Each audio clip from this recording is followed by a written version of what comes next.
Well, we turn now to the second part of our interview with legal scholar, civil rights advocate, and author Michelle Alexander.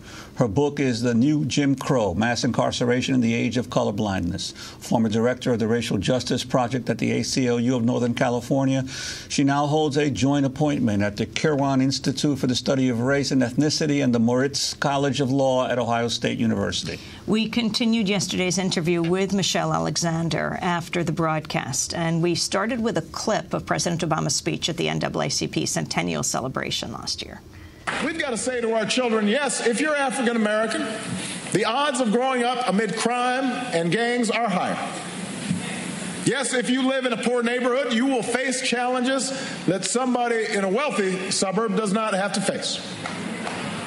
But that's not a reason to get bad grades. That's not a reason to cut class. That's not a reason to give up on your education and drop out of school. No one has written your destiny for you. Your destiny is in your hands. You cannot forget that. That's what we have to teach all of our children. No excuses. Michelle Alexander, no excuses. Can you respond to President Obama? Well, I think, a major point that is often lost in debates about the so-called underclass, poor African Americans who are trapped in racially segregated ghettos.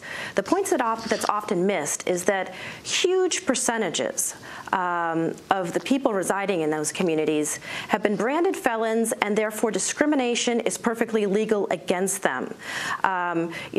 Employment discrimination is perfectly legal. Most job applications, ranging from Burger King clerk to accountant, ask whether you've been convicted of a felony.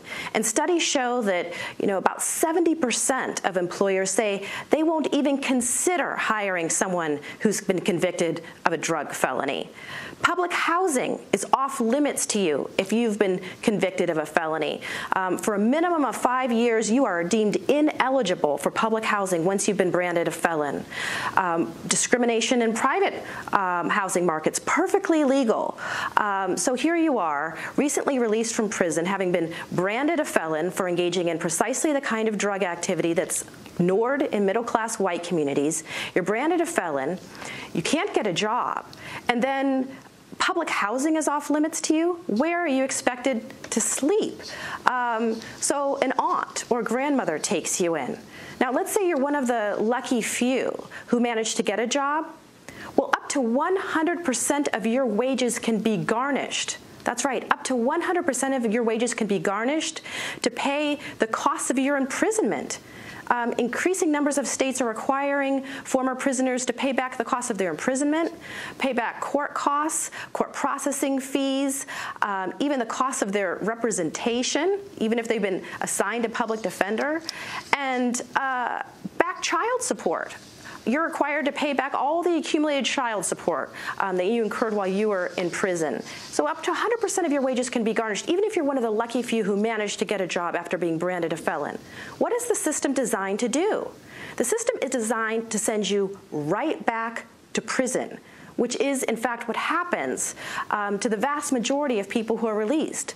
About 70% of former prisoners are returned within 3 years. And the majority of those who are returned within 3 months, because the obstacles, the legal barriers to just surviving on the outside are so great. People often say to me, well, I know somebody who is a felon and who managed to get a job. It's possible to get a job, they say. Well, it may be possible, but what kind of job? Why is it that, our young kids, young black and brown kids, are expected to be locked into low-wage jobs for life if they're lucky enough to get them? But kids in other communities are given the opportunity to go on to college, to compete for a full range of job opportunities. During the Jim Crow era, the problem wasn't that black people couldn't get jobs. It was that they were locked permanently in a lower tier of jobs. And that's the reality. That's the reality. For us to tell young African-American kids in ghetto communities, your destiny is in your own hands, that may be an inspirational message. But for many of them, it may turn out to be a lie. because the rules and laws that govern ghetto communities today and the war that is being waged there ensures that a large majority of black and brown boys in those communities will be branded felons and then relegated to a permanent second-class status for life. Michelle Alexander, I'd like to ask you about Arnold Schwarzenegger. Governor Schwarzenegger at his State of the State address in January called for privatizing some of the state's prisons. The priorities have become out of whack over the years. I mean, think about it. 30 years ago, 10% of the general fund went to higher education, and only 3% went to prisons. Today, almost 11% goes to prisons, and only 7.5% goes to higher education.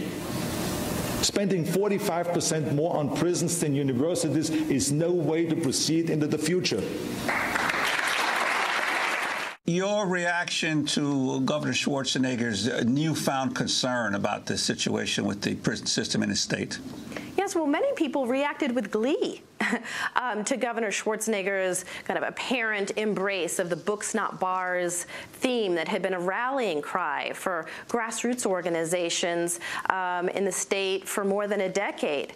But if you read between the lines there, what Schwarzenegger is actually saying is not that we should change our laws to ensure that nonviolent drug offenders don't end up spending years or decades behind bars, or that we should rethink harsh mandatory minimum sentences or our 3 strikes laws, which have been responsible for the prison boom in California and other states around the country. His remedy has not been to reduce prison populations through kind of rethinking draconian laws, but instead to privatize, try to save money, make warehousing and caging human beings cheaper by privatizing the system.